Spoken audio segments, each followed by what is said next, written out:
Est-ce qu'on a la vie qu'on mérite ou simplement celle qu'on a acceptée?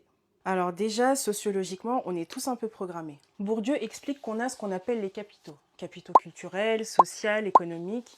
C'est littéralement genre le pack de départ, pack premium ou pack standard. Et puis, il y a l'habitus qui est en quelque sorte ton logiciel interne. En gros, ton milieu va t'apprendre à te dire ce qui est fait pour toi et ce qui n'est pas fait pour toi. Et tu finis par y croire. C'est ce qu'on appelle la reproduction sociale. Tu refais ce que tu as vu, pas par choix, mais parce que ton cerveau pense que c'est le seul itinéraire possible. Mais est-ce qu'on peut bifurquer et changer sa trajectoire? Là, on a un débat philosophique hyper intéressant. Pour Sartre, l'existence précède l'essence. En gros, t'as pas vraiment de mode d'emploi, mais c'est tes actions tout au long de ta vie qui vont créer ton essence. On ne devient pas héroïque à l'âge de naissance, on le devient en commettant soit des actes héroïques, soit des actes lâches. Donc on peut toujours bifurquer ou changer sa vie en arrêtant la mauvaise foi en disant des choses du genre « j'ai pas le choix ».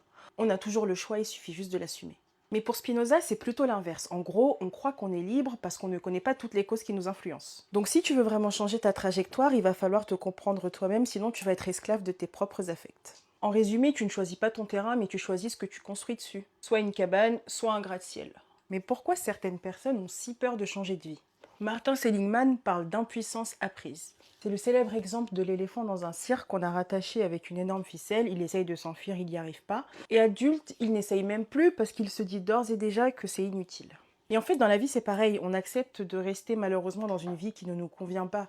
Pas parce qu'on manque de courage, mais parce qu'à cause de nos échecs passés, on se dit que ça ne sert à rien d'essayer. Et surtout que le cerveau préfère quelque chose de nul mais de familier à quelque chose de meilleur mais d'inconnu. Mais est-ce que la vie parfaite existe, mes amis? Et la réponse est non. Ceux qui réussissent ne sont pas forcément les plus méritants. Michael Sandel explique que la méritocratie, c'est une tyrannie, qui va rendre arrogants ceux qui auraient gagné et coupables ceux qui auraient perdu. Alors qu'en vrai, la plupart ont juste un tuteur de résilience, un prof, un mentor, un déclic. Parce que personne ne grimpe jamais tout seul, jamais.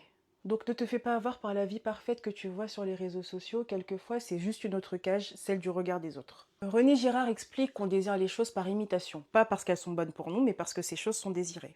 Et la vraie liberté, c'est de désirer une chose que personne n'a choisie pour toi. Dis-moi ce que tu en penses, et n'oublie pas de t'abonner.